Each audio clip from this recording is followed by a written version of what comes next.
My parents' house is also my wife's house. It's only natural for you to pay for the rebuilding of my parents' house." My husband suddenly started saying outrageous things. My parents-in-law, who are in favor of rebuilding the house, came up with an argument that I couldn't understand. Wives are supposed to understand this without having to say all this stuff, right? That's right.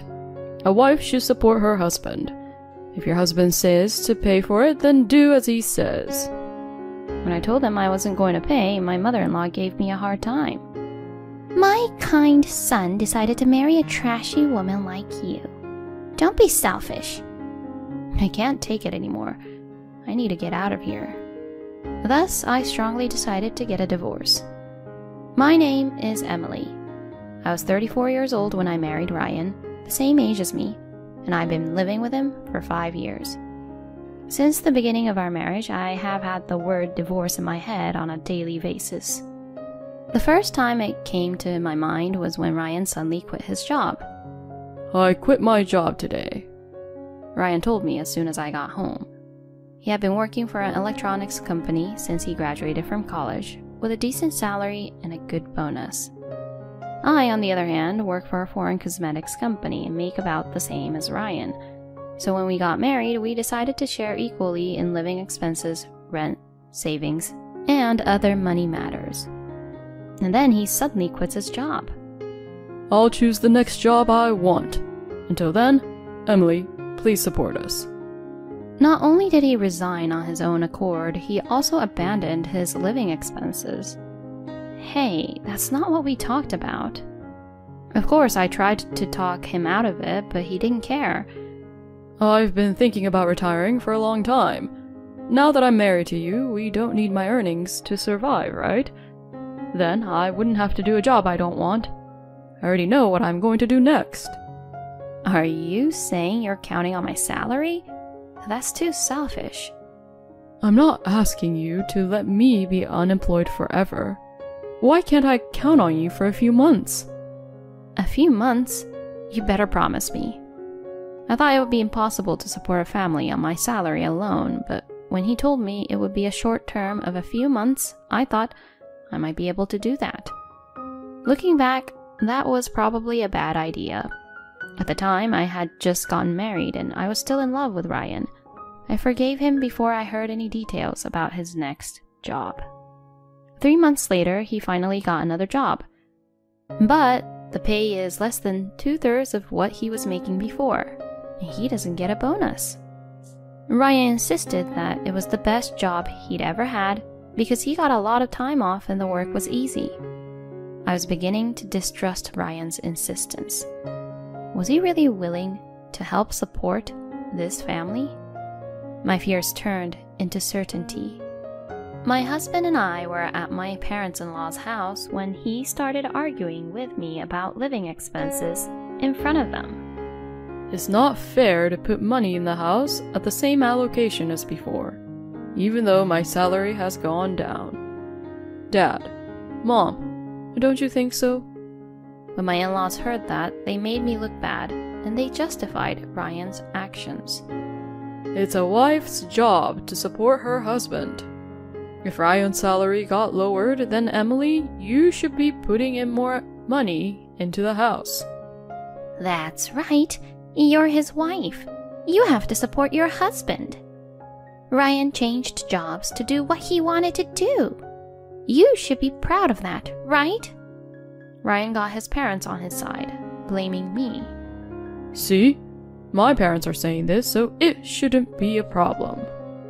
I knew he never wanted to support each other from the beginning. I thought about getting divorced many times, but after being married after 30 years old, I was afraid of being single. I reluctantly accepted Ryan's and my in-laws' requests.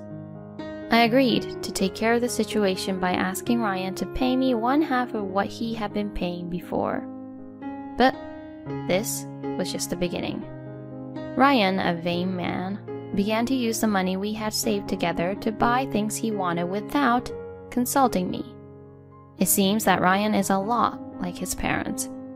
His parents are just as vain as him.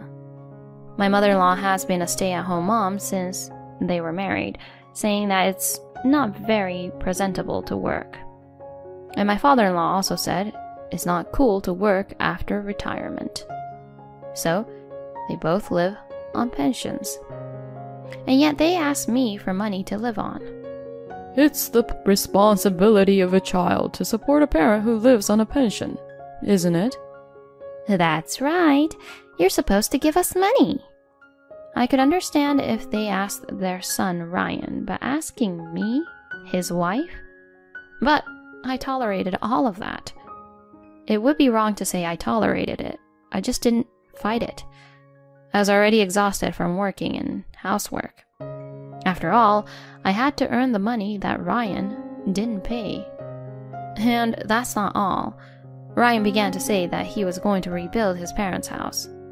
If he has some idea about where to get the funds for it, then it would be fine. But he thought, just let Emily pay for it. And all he wanted me to pay for their ideal house. When his parents heard this, their eyes lit up and they agreed with him. Eventually, they got into the swing of things and started saying, I want this and I want that. I thought, this can't go on like this. I hurriedly interrupted him. Wait a minute, I never agreed to this. How much do you think it would cost to rebuild? Ryan sighed in annoyance. My in-laws stared at me with a look of disgust on their faces.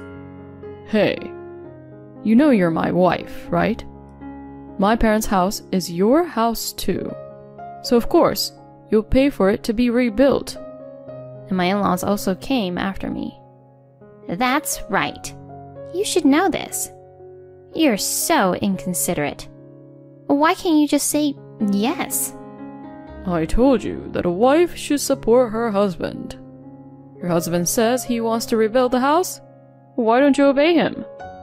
Talking to these people is not going to get us anywhere. I've learned that well in this marriage. But this time it's nothing compared to the scale of what we've done before. We are rebuilding a house after all. There's no way I'll agree to it. Anyway, I won't pay for it. With that, I left the place with my back to them. For the next few days, Ryan and my in-laws blamed me. Each time my resolve to get divorced grew stronger, I was reminded that I was already over 40 years old. It took a lot of courage to be single at my age. Besides, I didn't want to displease my parents, who were more than happy to see me get married. I wondered if there was any way I could get them to stop the rebuilding. That's when I thought of something. As usual, I received a phone call from my mother-in-law. Emily, please cut it out. How long are you going to keep troubling Ryan? You're terrible. You're a piece of trash who couldn't even get married for the rest of your life if Ryan hadn't gotten married to you. Ryan took you in because he's a sweet boy. You have no right to be selfish. My mother-in-law's angry, high-pitched voice echoed over the phone. The word selfish particularly offended me. Which one of us is selfish? Who do you think is supporting Ryan, who has been doing whatever he wants? I made a strong decision in my heart. That's it. I'm divorcing him. He's going to get what he deserves for doing whatever he wants. I unilaterally cut off my mother-in-law's and went to my lawyer's office, which I had never had the courage to do before. A few weeks later, I was summoned to my in-laws' house. The reason, of course, was to convince them to give me the money to rebuild the house. My mother-in-law was bragging to the neighbors about the rebuilding project, and she wanted to move the conversation along quickly. So, she came over to me. It's the responsibility of the wife to pay for the rebuilding, you know. You're the one who has to put yourself on the line for her parents and his parents, aren't you? Apparently, they had been to a showroom and had already gotten a quote from a contractor. When I looked at the estimate, I saw that the option fees were outrageous. The total was more than double what I had imagined. Ryan was smiling like a man who is not interested in anything else and said, You better take out a loan. Okay, I will gladly cooperate, I replied without a pause, and the three of them turned their surprised faces to me. What? Did you just say you'll cooperate? Seriously?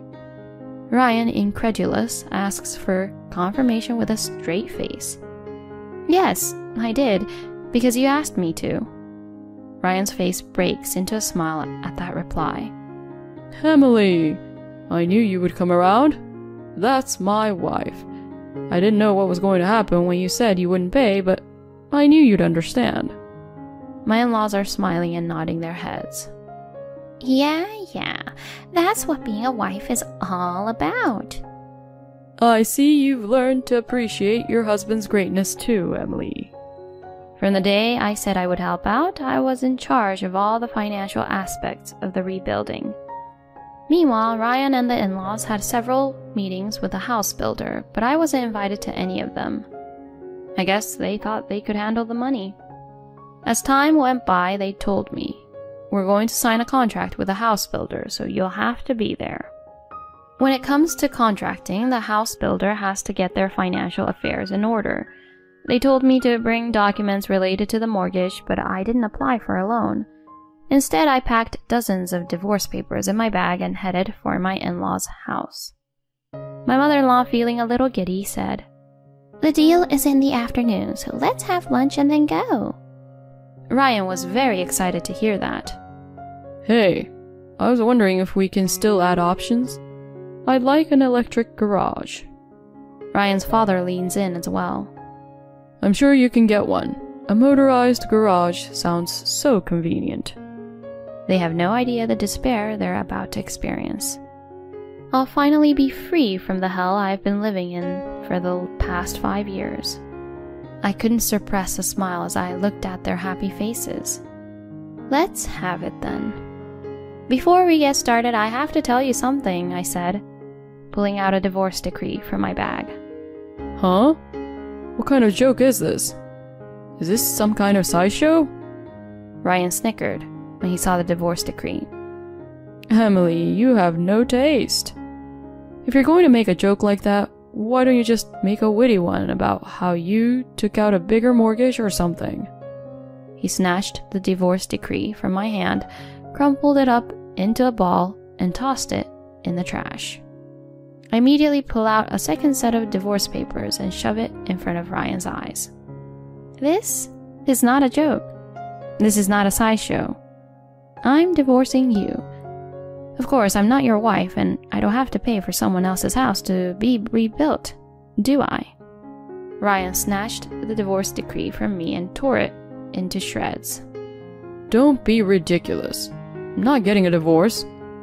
Who's going to pay for it if you don't? I smiled wickedly at him. I have dozens of divorce agreements ready for you to tear up. I won't give up until you sign it. They could tell how serious we were when they saw how thick the stack of paper was. My in-laws' faces turned pale and Ryan broke out in a cold sweat. I'm going to rip up all that. Ryan's blustering like that didn't hurt me at all. Fine, then I'll take you to court. And then a scream that I couldn't even describe escaped from my mother-in-law's mouth. Once the case goes to court, the whole neighborhood will know about it. There was no way these vain people would let this get settled in court. That's why I was able to come on strong. If you don't sign the divorce decree right now, we'll go to court. I've already consulted a lawyer. Your demands for money, your unauthorized use of our common savings. They say with this much evidence, I'll win the case. Wait a minute. But you're my wife. Ryan's scared and he began to beg. It's your job to support me and my parents. I'm sorry I took the liberty of using our mutual savings, but it's my savings too, so it should be okay to use it, right? I can't believe you still haven't changed your mind. I can't help it now, I yelled at him. I don't have any obligations to do that. Besides, you only put money in our joint savings account for the first few months. After that, it's been my money that I've been saving by myself. It's not money you're allowed to spend on your own. And then my in-laws, who had remained silent until then, intervened. Emily, please, reconsider. This is also a way for you to show your filial piety. Your money will be used to make everyone happy. Don't you think that's a wonderful thing? That's right. You can't just suddenly divorce. Let's talk about it again. Make everyone happy? What are they talking about? I could feel the blood rushing to my head and my face heating up. Are you kidding me? Everyone's happy? You only think about your own happiness. My happiness is not here. Even if we talk it out, it won't get resolved anyway, will it? I've been unhappy ever since we got married.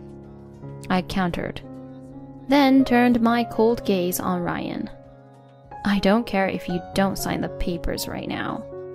Do you really want to be the subject of neighborhood gossip for extra money and time? This comment triggered a sudden argument between the three of us. Hey, I don't want to be the subject of neighborhood gossip. This happened because you don't take better care of Emily. Mom, you used to buy clothes and shoes with Emily's money. I'm so disappointed in both of you. I can't believe I was part of a family with such terrible people. I feel ashamed of myself for not divorcing my husband sooner. The argument didn't seem to be ending, so I forced my way in. So, will you sign it or not? I told him coldly, and Ryan got teary-eyed and started to beg. Wait. Let's talk this out. Talk?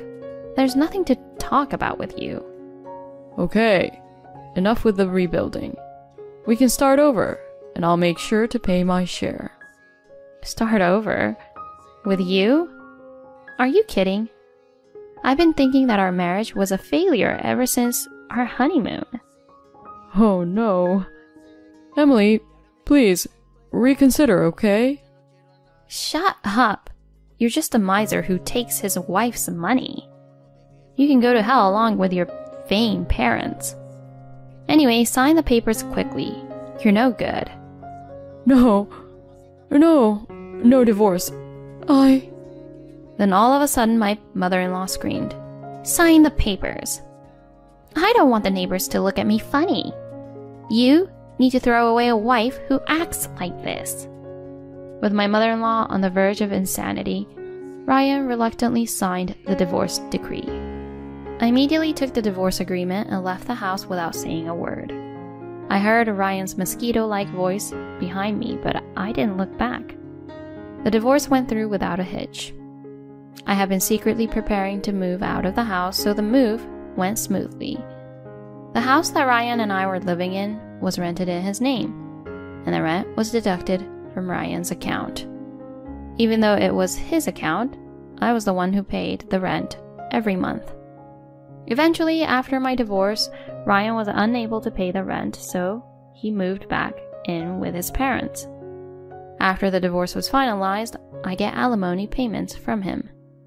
In addition to the emotional distress, the money he spent without my permission and the money he gave to my in-laws amounted to quite a bit of money.